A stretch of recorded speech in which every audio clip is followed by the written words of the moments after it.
And now, a special motorcycle weather report from Progressive. Well, today you can expect lots of cloud cover with 0% chance of raining on your parade because you'll be riding your motorcycle vroom vroom. That rumbling low-pressure system beneath you should give way to a relaxing commute and the sudden urge to take the scenic route everywhere you go because, dagnabbit, you're having fun out there. That's your forecast. Back to you.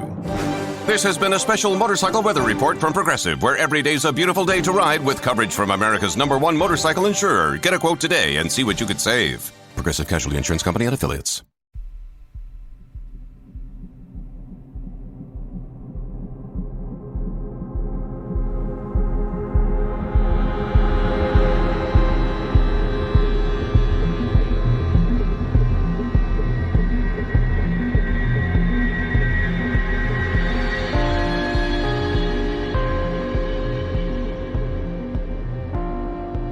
Hello and welcome to mini episode 246 of Real Life Ghost Stories.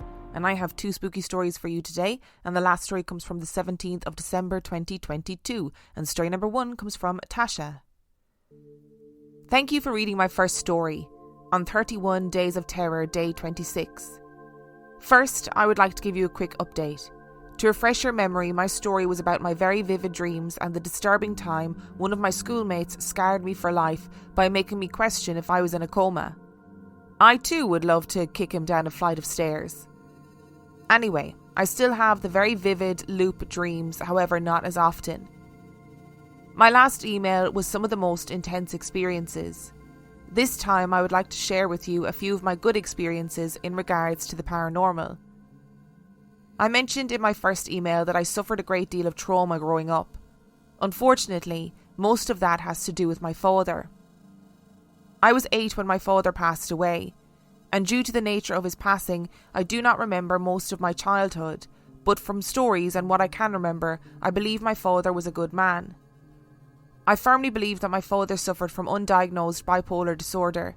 After many attempts, some of which my brother and I witnessed, my father took his own life on October the 31st, 2004. My brother, my mother, my grandparents and myself happened to be living in a different province at the time of my father's passing. On October the 30th, 2004, my brother and I were in the kitchen doing the dishes before bed. In the kitchen there was a sliding door that led out to a small fenced-in yard. My brother was the washer and I was on dryer duty. We were almost done when my brother stopped and turned to look at the sliding door that was left open a crack, letting in the evening breeze. Seeing as it was the night before Halloween, I assumed my brother was just trying to scare his little sister, therefore I did not pay much attention and continued to dry the dishes. After what seemed like forever, my brother turned to me and said, "Dad's home." I, still believing he was just trying to scare me, told him that he was stupid and went over to close the sliding door. The next morning, everything seemed normal. We were excited for nightfall so we could go and fill our pillowcases with candy. I remember amongst the excitement of it being Halloween, my mother and grandparents were acting odd, talking quietly, my mother spending most of the day making phone calls from behind closed doors, etc. Being 8 years old, I did not put 2 and 2 together until later in life. My mother yelled for my papa from upstairs, and a little while later they came down, both looking visibly upset. You know, in movies and TV shows when 2 characters share a glancing look and you as the audience just know something horrible has happened. That is the look I saw on their faces, and even at such a young age my brother and I knew. We knew that my father had passed away. Once night had fallen, my grandparents thought that it was a good idea to still take my brother and I out trick-or-treating, while my mother stayed home to hand out candy. My brother and I went out and had a great time, and by the time we were getting ready for bed, my father's passing was far from my mind. The following dream is the first dream I can ever remember having. My father and I are standing under a tree on top of a hill. My father hugs me and tells me that he is sorry, he loves me, and that I would always be his little girl. In between my tears, I tell him that I love him, I miss him, and ask him not to go. He tells me that he has to, but he will see me soon, then turns to walk down the hill. I watched him walk down the hill, and in the near distance I could see a factory-looking building. Not one of those grey, dull-looking ones. This one was huge and white, and I swear it looked like it was glowing. I proceeded to watch my father join a group of others all walking towards this beautiful-looking place. After he takes one last glance back and waves to me, I wake up. My second story takes place in my early teens. My mother and I briefly moved back to the province that we used to live in with my father before his passing.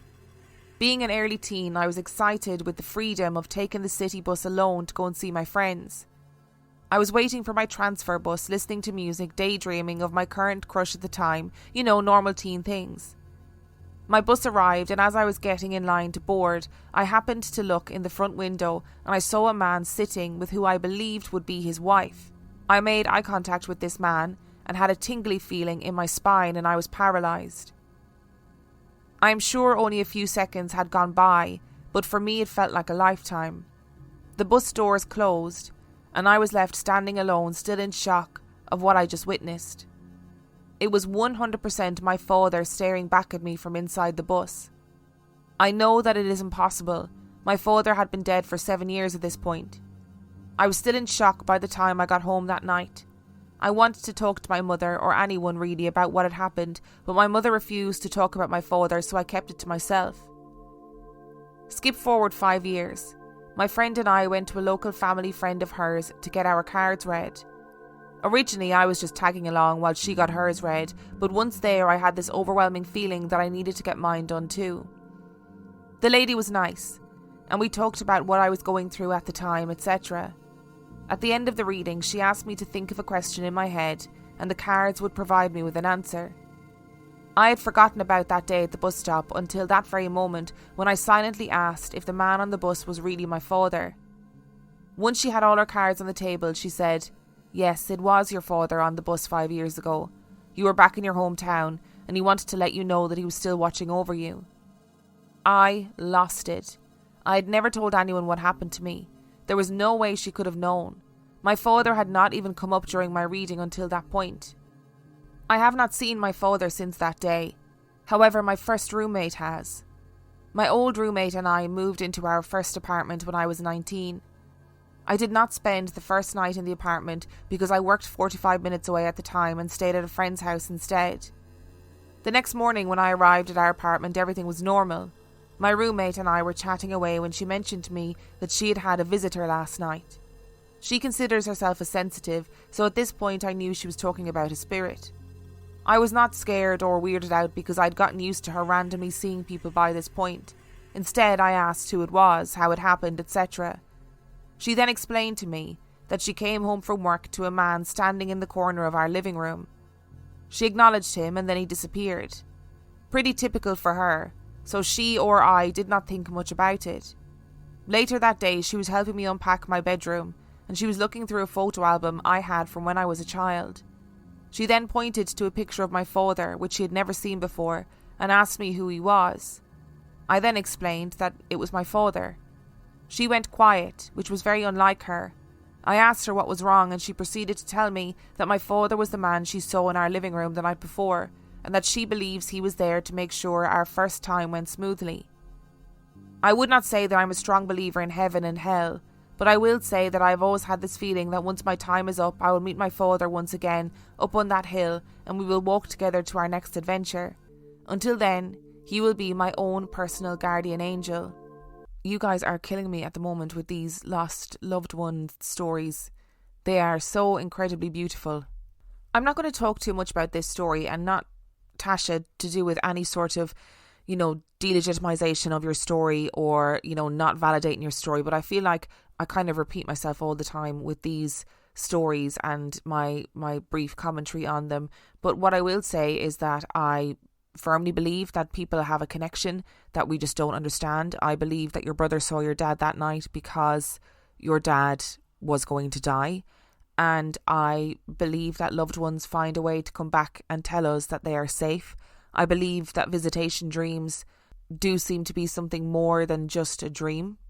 And I think it is incredibly lovely that you can consider your father your guardian angel and that you know that he is always going to be looking out for you. For whatever reason, there's always been a stigma around mental health in our communities. Some people say that talking about your feelings makes you weak. But you know what? It doesn't make you weak. It makes you human.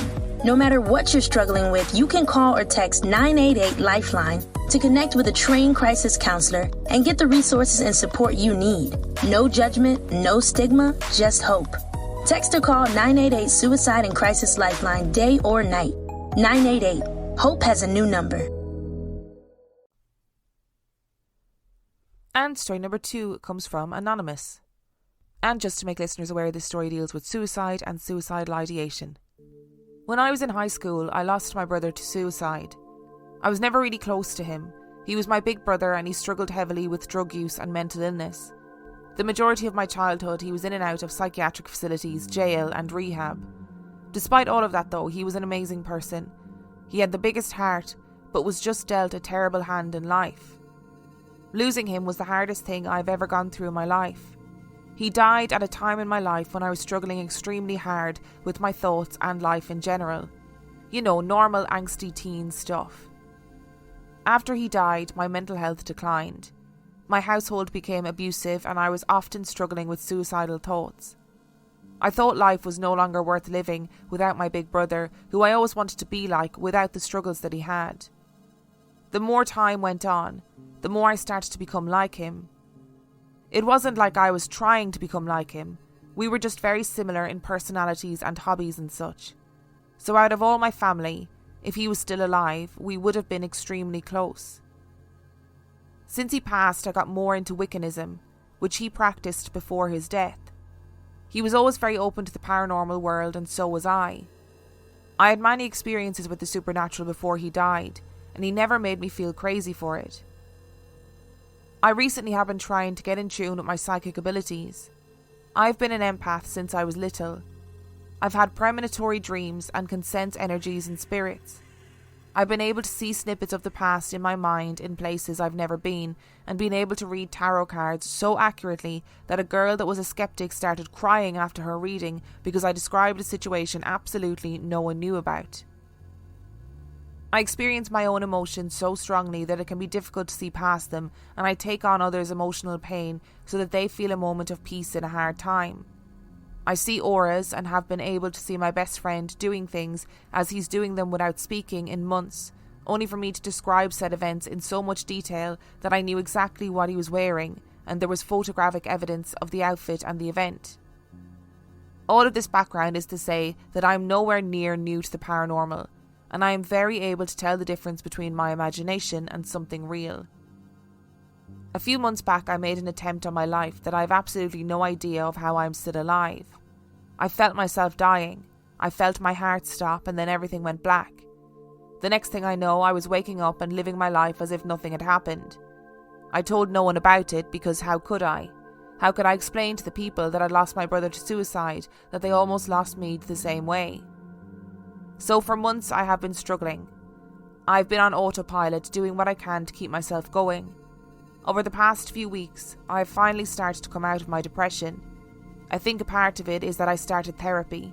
So yes, I have a support system and I'm slowly working on healing myself. And another part is that I've realised that my brother would want me to live my life. I'm starting to feel happy. I feel lighter than I have in years, which is amazing.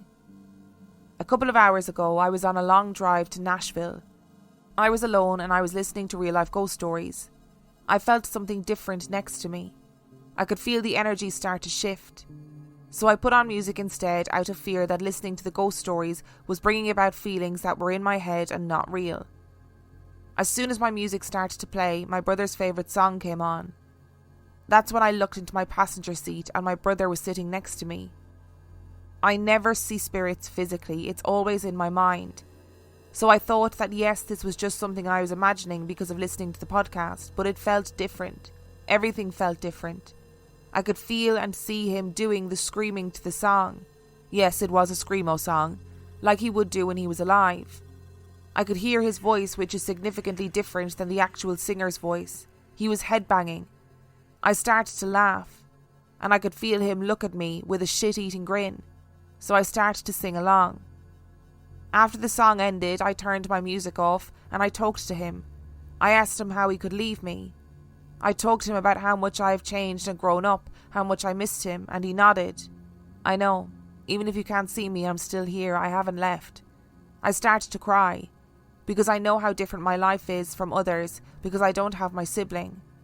I've watched others around me get to experience things with their older siblings I will never get to have because mine is gone. After my crying session, I told him to go be with one of my other siblings or my mom or my grandma, that they need him more than I do. And I could feel his hesitation, like he knew how much I was struggling and was scared to leave me. But I told him that I am okay. And he leaned over and gave me a hug and told me that he loved me. All of this was in my head still, but at the hug I could physically feel it. It was just like his hugs when he was alive, and then he was gone, and the energy was back to normal. Normally, I would chalk this experience up to my incredibly vivid imagination. I have the tendency to turn my drives into a let's act out so many different scenarios thing, or as my stepmom calls it, playing pretend. I'm going to stick with acting stuff out because what 20-year-old wants to be caught playing pretend, right? But like I said before, I know the difference. I know the difference between my imagination and what is actually happening. Maybe it was in my head. Maybe none of it happened. But I want to believe that it was real. Like you normally say, Emma, if it brings you comfort, then that's all that matters. I'm going to tell myself it was real because I want to believe my brother came to me in my darkest time to let me know that he's always there and he loves me, no matter if I can see him or not. There's so much of my life that has been defined by him being gone, and knowing that he's still there makes everything seem worth it, because I get to live the life that was taken from my brother so few years ago. Another beautiful story. And Anonymous, I am obviously very sorry that you lost your brother in that way, and I'm very sorry that you had to go through all of those feelings. I am glad that things are seeming a little bit brighter for you. Isn't it funny how these stories couple up together? Like, I just do them in order. Like I always say to people, I generally do them in time order. And sometimes, as serendipitous as it is, we end up with stories together that are very similar. Again, I'm not going to go over the same ground again, but Anonymous, I just am very glad that you were able to find some comfort and that your brother was able to find you to bring you some comfort. Thank you so much for listening to today's episode. Thank you to Tasha and Anonymous for sending in your stories. Remember, the last story came from the 17th of December 2022. If you would like to send in your story, you can do so by emailing it to reallifeghoststoriespodcast@gmail.com. You can also check out the website reallifeghoststoriespodcast.com. And if you are desperate for extra content, you can subscribe to the Patreon. That is patreon.com/reallifeghoststories, where for $5 a month or $2 a month you get access to heaps of extra content, as well as every single main and mini episode completely ad-free. And on that note, I shall see you next time.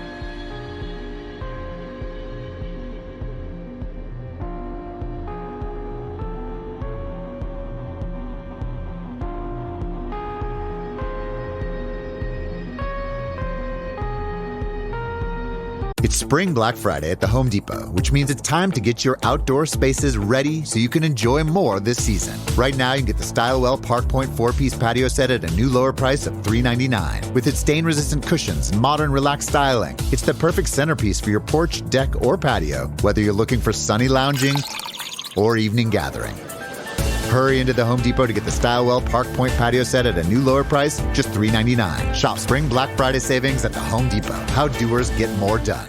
When you download the Kroger app, you have easy access to savings every day. Shop weekly sales and get personalized coupons to get the most value out of every trip, every time, whether you shop in-store or online. Download the Kroger app now to save big. Kroger, fresh for everyone. Must have a digital account to redeem offers. Restrictions may apply. See site for details. Save big on your favorites with the Buy 5 or More, Save $1 each sale. Simply buy 5 or more participating items and save $1 each with your card. Kroger, fresh for everyone.